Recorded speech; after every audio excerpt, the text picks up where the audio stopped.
తెలుగువారి పెళ్లి ఇలవై కుంఠమే మళ్ళీ సంప్రదాయమే సౌందర్యంగా సాగుతున్న పెళ్లి ఇది తెలుగువారి పెళ్లి ఒకరికి ఒకరని అనుకుంటే అదే నిశ్చితార్థం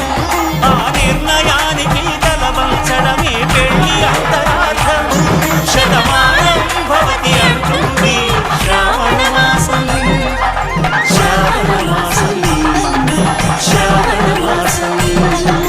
తెలుగువారి పెళ్లి